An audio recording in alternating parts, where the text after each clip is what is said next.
The explosion rocked the lunar mining station hard enough to trigger emergency stabilizers. Director Aisha Patel grabbed her console as warning lights flashed across the command center's displays. Through the reinforced viewport, dust billowed from mining Shaft 7, spreading in that peculiar way that lunar debris did in the absence of atmosphere.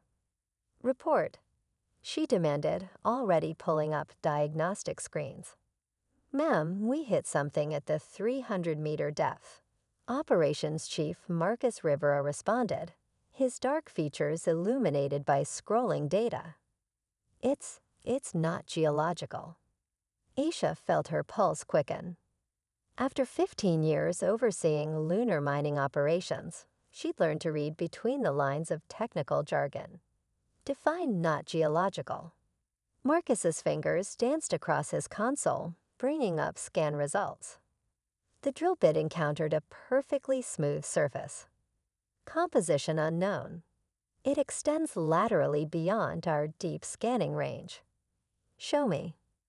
The main display filled with subsurface imaging data. What Aisha saw made her breath catch. 300 meters below the lunar surface lay what appeared to be a vast curved wall, its surface unmarred by the countless millennia it must have spent buried beneath the moon's regolith. "Get me the UN Space Council," she ordered, not taking her eyes off the impossible structure. "And shut down all non-essential communications. This goes nowhere until we know what we're dealing with." Within hours, the discovery site was swarming with scientific teams and military observers. Dr. James Kumar, Earth's leading synorchaeologist, stood beside Aisha at the edge of the newly expanded excavation pit, his expression one of barely contained excitement. "This changes everything," he whispered, running specialized scanning equipment over the exposed section of the wall. "The composition, it's like nothing we've ever encountered. The molecular structure seems to be actively maintaining itself." Before Aisha could respond, a low vibration began to emanate from deep within the moon. The ground beneath their feet trembled, and dust shifted in geometric patterns across the wall's surface. "Everyone out." Aisha shouted into her comm unit. "Emergency evacuation protocols, now." The evacuation proved prescient. As the last shuttle cleared the lunar surface, massive fissures began appearing across the moon's face. Not random breaks, but precise lines that spread like circuit patterns across the satellite's surface. From Earth's surface, billions watched as humanity's constant companion began to change. The fissures grew wider, segments of the moon's surface shifting like massive tectonic plates. But instead of chaos, there was precision, an ordered transformation that spoke of deliberate design. Admiral Kai Tanaka stood in Earth Defense Command headquarters, surrounded by holographic displays showing the moon's transformation from every angle. 20 years in Earth's unified military hadn't prepared him for this moment. "Status of the lunar defense grid," he demanded. "Fully operational, sir," his XO, Commander Diana West, reported. "But, sir, we're detecting energy signatures from within the moon. They're unlike anything in our database." The moon's transformation accelerated. Entire sections of its surface began to retract, revealing glimpses of vast chambers beneath. What humanity had thought was a natural satellite was proving to be something far more extraordinary. "New signal detected," Diana announced, her voice tense.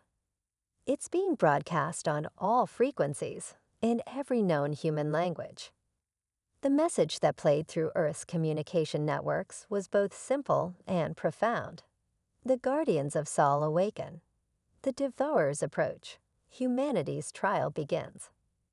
As the message repeated, the final sections of the moon's false surface pulled away, revealing what lay beneath. The hollow interior of Earth's moon housed not lunar rock, but the largest space station humanity had ever encountered. Its ancient docks held thousands of ships, each bearing markings that spoke of a civilization far beyond human understanding. Admiral Tanaka watched as the first of these vessels began to power up, their engines igniting like new stars in the lunar sky. "Send word to all Earth Defense Forces," he ordered. "Set condition 1 throughout the solar system. And someone get me everything we have on these devourers." The age of humanity's solitude was ending, but whether this revelation would bring salvation or destruction remained to be seen. As the ancient fleet stirred to life, one thing became clear. Earth's moon had never been just a satellite. It had been waiting. In the command center, Dr. Kumar's instruments detected new energy signatures emanating from the exposed station. "These power readings," he muttered, "they're not just activating ships. They're sending a signal, far out into deep space." Aisha, now evacuated to Earth, watched the feeds with a mixture of awe and trepidation. "We've been living next to this our entire existence. Every civilization that ever looked up at the moon was being watched," Admiral Tanaka finished. "The question is, watched for what?" As if in answer, new signals began flooding in from the outer solar system. Something was responding to the moon's awakening. Something vast. Something hungry. The trial of humanity was about to begin. The ancient warships emerging from the lunar station defied conventional physics. Their hulls rippled with patterns of light that seemed to bend space itself, each vessel larger than anything humanity had ever constructed. Admiral Tanaka watched from the bridge of the EDF Hyperion as the alien fleet took formation around Earth's orbit. "Analysis of their weapon systems?" he asked, keeping his voice steady despite the unprecedented situation. Commander West gestured at the holographic displays. "Sir, our sensors can barely comprehend what we're seeing. These ships appear to be evolving, adapting in real time to space around them." The largest of the alien vessels, a behemoth that dwarfed even the lunar station, moved into position above Earth's northern hemisphere. Its surface shifted like liquid metal, revealing what appeared to be communication arrays. "Incoming transmission," announced Lieutenant Raj Patel from his communications station. "It's different from the first message." The bridge's holographic displays flickered, and a figure materialized. Not human, but humanoid. Its form seemed to consist of crystalline structures that flowed like water, creating an ever-changing appearance that somehow maintained coherent features. "I am Navigator Xerath," the being announced, its voice resonating directly in their minds rather than through conventional audio. "We are the Luminary Fleet, left here by the founders to guard this system. Your species has progressed faster than anticipated." Admiral Tanaka stepped forward. "You've been watching us from inside our own moon." "We have watched many species," Xerath responded. "Few survived the coming of the Devourers. Your discovery of our facility, while premature, may be fortune's favor. The Devourers approach earlier than projected." On cue, deep space sensors began registering massive disturbances at the edge of the solar system. Dark shapes moved against the stars, their forms seeming to absorb both light and matter around them. "Those energy signatures," Commander West reported, her face pale. "They're identical to what we detected during the Titan colony disappearance last year." Paxireth's crystalline form pulsed with what might have been concern. "They have already begun testing your defenses. The loss of your colony was their first taste. They found you acceptable." In the lunar station's newly exposed command center, Dr. Kumar worked frantically with a team of scientists to decipher the facility's databases. Director Patel stood nearby, coordinating with Earth's unified government. "The technology here," Kumar reported through the quantum comlink, "it's beyond revolutionary. These beings, these luminaries, they don't just build ships. They grow them. Evolution made manifest through technology. Aisha studied the streams of alien data flowing across her screens. Can we adapt any of this to our own ships?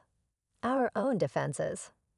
That may be why they chose Earth, Kumar replied, excitement breaking through his professional demeanor.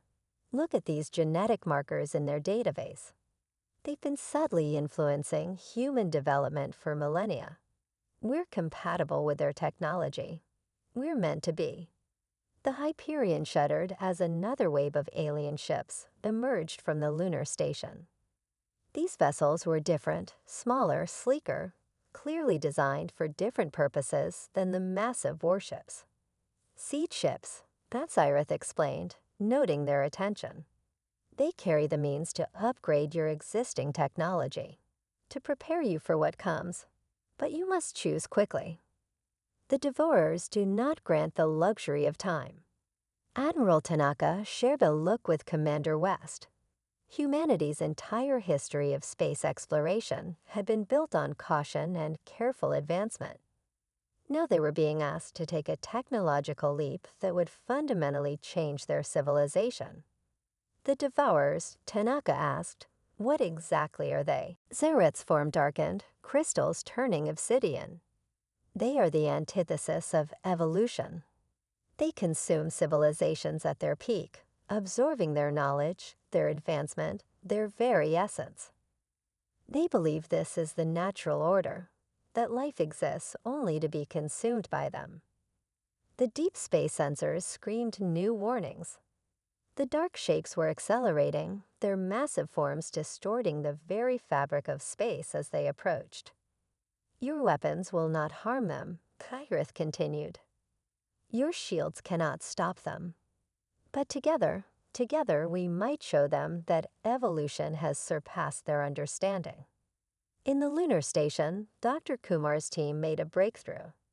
These ships, he reported, voice trembling with excitement, they're not just vessels. They're catalysts. Each one is designed to accelerate the evolutionary process of compatible species, to take them from where they are to where they need to be. Commander West's console erupted with new alerts. Sir, the Devourer's advance force will reach Mars orbit in less than 48 hours. Admiral Tanaka stood at his command station, the weight of humanity's future pressing down on his shoulders. Before them floated the means to leap forward centuries, or even millennia in development. Behind them, Earth hung in the void, vulnerable and precious. How do we begin? He asked Xyrith. The crystalline being's form brightened. Your species has already begun. Every human who has ever dreamed of the stars, who has looked up and wondered, they were responding to our call. Now we simply accelerate what was always meant to be. The siege ships moved into formation around Earth's orbital defense platforms. As humanity watched, the ancient vessels began to pulse with energy that reached out to touch human-made satellites and stations.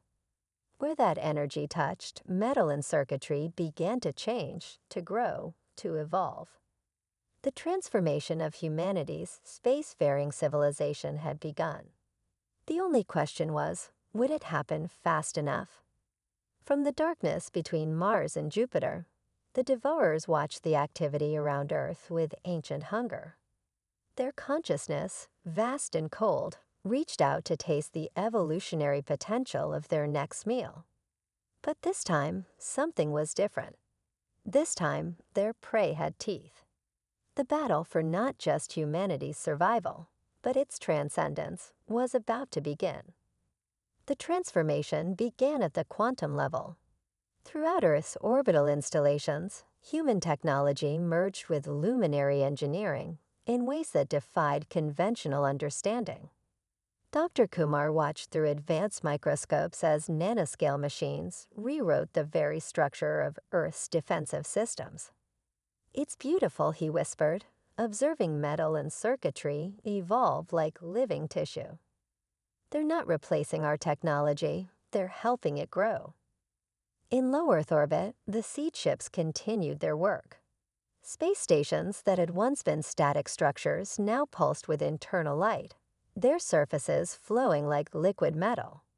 Solar panels transformed into crystalline structures that absorbed energy across multiple dimensions. Communication arrays evolved into quantum consciousness networks that operated beyond traditional spacetime. Admiral Tanaka stood on the Hyperion's newly transformed bridge, trying to comprehend the changes occurring within his own ship. The cold metal walls had become semi-organic surfaces that responded to crew movements and thoughts. Holographic displays were replaced by direct neural interfaces that connected each crew member to the vessel's evolving systems. Neural integration at 67% and climbing, Commander West reported, her eyes glowing with the same crystalline light that now ran through the ship's structure. The crew is, "Sir, we're becoming part of the ship." Cyreth's form materialized beside them, more solid now that the bridge had adapted to luminary technology. This is merely the beginning. Your species possesses a unique genetic marker, an adaptability that the founders saw millions of years ago. It is why they chose your world for protection. Deep space sensors, now enhanced by quantum technology, tracked the Devourer's approach. Their massive forms had reached Mars, their presence already beginning to break down the fabric of reality around the red planet. "We're detecting massive gravitational distortions," Lieutenant Patel reported. They're consuming Mars' atomic structure, converting matter directly into energy. Director Patel, coordinating from the lunar station, watched in horror as Mars began to visibly deteriorate. How do we fight something that eats planets? Zaret's crystalline form pulsed with determination. The Devourers consume through dimensional manipulation, breaking down matter across multiple realities simultaneously. But the founders discovered a crucial weakness. The Devourers can be trapped between dimensions, their own consumption process turned against them. In the lunar station's vast archives, Dr. Kumar's team made another breakthrough. These records, he transmitted to Earth Defense Command. They show other civilizations that fought the Devourers. Most failed, but some found ways to transcend physical form entirely, to evolve beyond what the Devourers could consume. The quantum network connecting Earth's transformed defense grid hummed with new energy as humanity's collective consciousness began to merge with their enhanced technology. Crews across the planet reported strange experiences, moments of connection with their ships and stations that went beyond mere neural interfaces. "We're not just controlling the technology," Commander West realized, watching her own hands shimmer with crystalline patterns. "We're becoming something new, something that exists in multiple states simultaneously." Admiral Tanaka felt it too, a growing awareness that extended beyond his physical form. Through the quantum network, he could sense every ship in Earth's defense fleet, every crew member, every evolution of their rapidly advancing technology. The founders left more than just weapons, Zyreth explained. They left the seeds of transcendence. Your species stands at the threshold of becoming something greater than mere biological or technological beings. Mars deterioration accelerated as the Devourers fed, their dark forms growing larger with each moment of consumption. But as they fed, something unexpected occurred. The quantum network connecting Earth's transformed defenses began to resonate with the dimensional distortions the Devourers created. "They're not just eating the planet," Dr. Kumar reported, excitement breaking through his professional demeanor. "They're creating quantum bridges between realities, bridges we can use." Director Patel studied the data flowing through the lunar station's enhanced systems. Use for what? To trap them, Admiral Tanaka answered, understanding flowing through the quantum network. While they're spread across dimensions, feeding, we can lock them there, cut them off from normal space. The Hyperion's evolved sensors detected new energy patterns emerging from the devourers. They had noticed the changes in Earth's defenses, recognized that their prey had become something unexpected. For the first time in eons, the cosmic predators knew uncertainty. A massive consciousness pressed against the quantum network, the collective awareness of the devourers attempting to understand what their prey had become.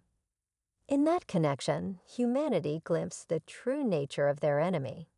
Beings of pure energy, ancient beyond comprehension, driven by an eternal hunger that had consumed galaxies. But in that same moment, the devourers glimpsed humanity's potential. They saw a species on the brink of transcendence, guided by the founders' technology, but fueled by their own unique evolutionary path. All ships prepare for dimensional shift. Admiral Tanaka commanded through the quantum network. We're not just fighting for survival anymore. We're fighting for evolution itself. The transformed fleet moved into formation around what remained of Mars, their crystalline hulls resonating with the same dimensional energies the devourers used to feed. Humanity was about to attempt something unprecedented, using their enemy's own nature as a weapon against them. The final phase of humanity's transformation began as the devourers approached Earth's defensive line. The question was no longer whether humanity would survive, but what they would become in the process of ensuring their survival. In the space between Mars and Earth, two forms of evolution prepared to clash, one that consumed and one that transcended. The next moments would determine not just the fate of humanity, but the future of evolution itself. The quantum network connecting Earth's transformed fleet blazed with newfound power as humanity embraced their evolution. Ships that had once been mere vessels of metal and energy now existed in multiple dimensional states, their crews operating on levels of consciousness that transcended physical form. Dimensional resonance patterns aligned, Commander West announced, her voice carrying through both conventional communication and quantum consciousness. The fleet is ready. What remained of Mars continued to disintegrate under the devourers' assault. But where they had expected to find terror in their prey, they instead encountered determination. Humanity's transformed fleet held position, their crystalline ships pulsing with energies that matched the dimensional distortions the devourers themselves created. They're responding, Lieutenant Patel reported. His consciousness merged with the Hyperion's enhanced sensors. The devourers, they're changing their approach. The massive dark forms shifted, their energy patterns realigning. Instead of continuing their consumption of Mars, they began to coalesce into a single entity, a being of such immense proportions that it distorted light itself. Syret's crystalline form flickered with recognition. The convergence.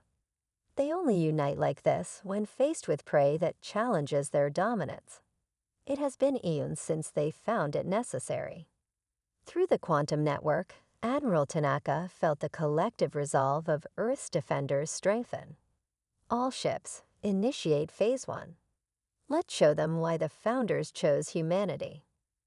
The transformed fleet began to move in perfect synchronization, their evolved technology allowing them to operate as a single organism. Each ship projected quantum fields that interacted with the dimensional distortions the devourers had created, turning the very fabric of space into a weapon. In the lunar station, Dr. Kumar's team monitored the unprecedented battle through their enhanced systems. The dimensional mathematics are perfect, he reported. Every ship is generating exactly the right frequency to trap the devourers between realities. The combined devourer entity recognized the threat too late. As it reached out with its consciousness to consume Earth's defenders, it found its energy patterns caught in a web of quantum resonances.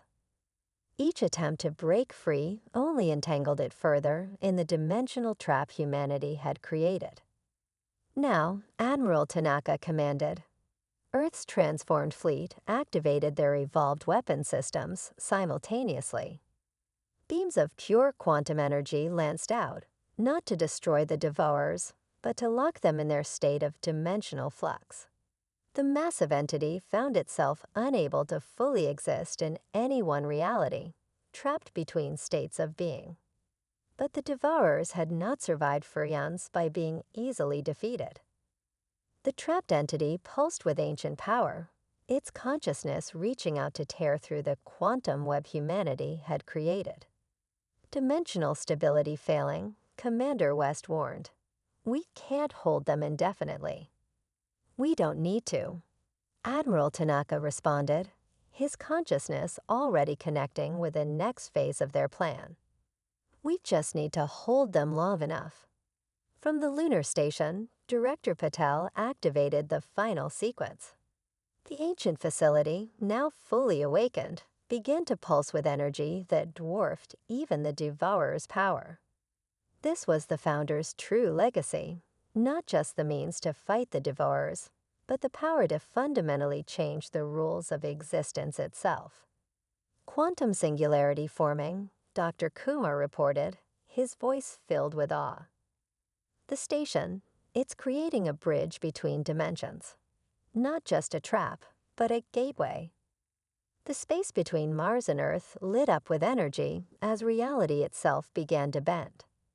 The Devourers, still trapped in their dimensional flux, found themselves being pulled towards something they had never encountered in all their eons of consumption, a force greater than their hunger. The Founders understood that evolution couldn't be stopped. Zyrith explained as the gateway grew. They created this facility not just to protect humanity, but to ensure that life itself would always have a path forward, even if that path led beyond the confines of our current reality. The transformed fleet maintained their position, their quantum fields guiding the trapped Devourers toward the dimensional gateway. Through their evolved consciousness, humanity felt the ancient entity's confusion turn to fear as they faced something beyond their understanding. As the battle reached its climax, a new signal emerged from the quantum network, a message encoded in the very structure of space itself. The Founder's final gift was revealing itself, showing humanity not just how to survive, but how to lead the galaxy into a new era of existence. The dimensional gateway pulsed with energies that defied comprehension, its swirling vortex of quantum possibilities illuminating the solar system like a newborn star. Through the evolved consciousness network, humanity watched as their transformed fleet guided the trapped Devourers toward their final destiny. Gateway stability at maximum, Dr. Kumar reported from the lunar station. The Founder's calculations were perfect. It's not just a portal, it's a path to dimensional transcendence. The combined Devourer entity struggled against the quantum fields holding it in flux, its ancient consciousness radiating waves of confusion and rage. For the first time in their existence, the cosmic predators faced prey that had evolved beyond their ability to consume. Admiral Tanaka, his consciousness now fully merged with both his ship and the quantum network, felt the moment approaching. All ships, prepare for final phase. What we do here will change the course of evolution itself. The transformed fleet began to pulse with new energy as the Founder's technology activated its ultimate protocol. Each ship, each crew member, each particle of their evolved forms began to resonate with the dimensional gateway's frequency. "Sir," Commander West called out, her form shimmering with crystalline light. "The gateway, it's not just affecting the Devourers. We're all being pulled toward transcendence." Thyreth's form glowed with approval. This was always the Founder's plan. Not just to defeat the Devourers, but to guide life itself toward its next stage of evolution. Your species proved worthy of this gift by choosing to face the threat rather than flee from it. Through the quantum network, humanity felt the truth of these words. The Founders hadn't just left weapons or technology. They had left a path to transcendence, waiting for a species with the courage and wisdom to walk it. The Devourers made one final attempt to break free, their combined consciousness lashing out with enough power to shatter planets. But humanity's transformed fleet held firm, their evolved technology and united consciousness proving stronger than even the cosmic predator's ancient hunger. The gateway is reaching critical resonance, Dr. Kumar announced. Whatever we're going to do, it needs to be now. Director Patel, watching from the lunar station's enhanced command center, saw the patterns emerging in the quantum data. It's not just about forcing them through, she realized. We're all meant to transcend together. Admiral Tanaka understood. Through the network, he sent his final order not as a command, but as an invitation. All ships, all crews, embrace evolution. The transformed fleet began to shift, their crystalline forms becoming pure energy as they guided both themselves and their ancient enemy toward the gateway. The Devourers' confusion turned to something new, understanding, as they too recognized the path to transcendence. Through the quantum network, a new consciousness emerged, not human, not luminary, not even devourer, but something that transcended all previous definitions of existence. The dimensional gateway blazed with light as fleet, crew, and cosmic predators crossed the threshold together. From Earth, billions watched as their defenders transformed into beings of pure energy, ascending beyond physical form. The lunar station pulsed one final time, sending out a signal that would echo across the galaxy. A beacon to all evolving species, showing them the path to transcendence. Dr. Kumar, his consciousness expanding beyond his physical form, understood the true magnitude of what they had achieved. We haven't just stopped the Devourers, he transmitted through the quantum network. We've shown them, and the galaxy, that evolution isn't about consumption or dominance. It's about transformation. The dimensional gateway began to stabilize, its swirling energies settling into a permanent bridge between realities. Through it, humanity and their former enemies emerged into a state of existence beyond physical form, beyond traditional consciousness, beyond the limits of their former understanding. Director Patel, also beginning her transformation, activated the lunar station's final protocol. Across the galaxy, other facilities left by the founders began to awaken, ready to guide other species toward the same transcendent evolution.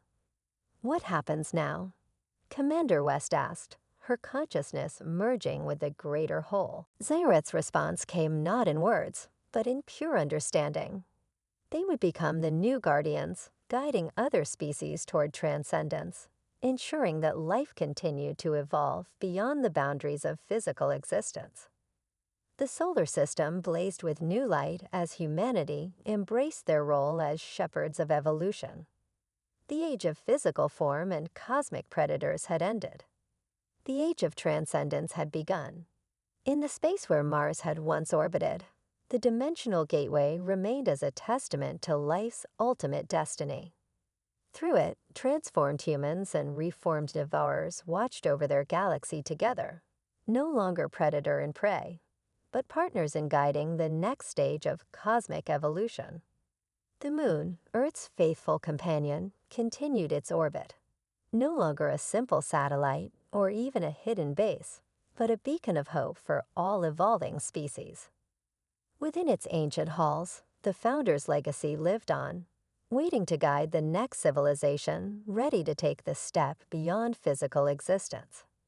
Humanity had not just survived, they had shown the galaxy that evolution's true path led not to consumption, but to transcendence. The stars themselves seemed to shine brighter, illuminating the way forward for all those who would follow.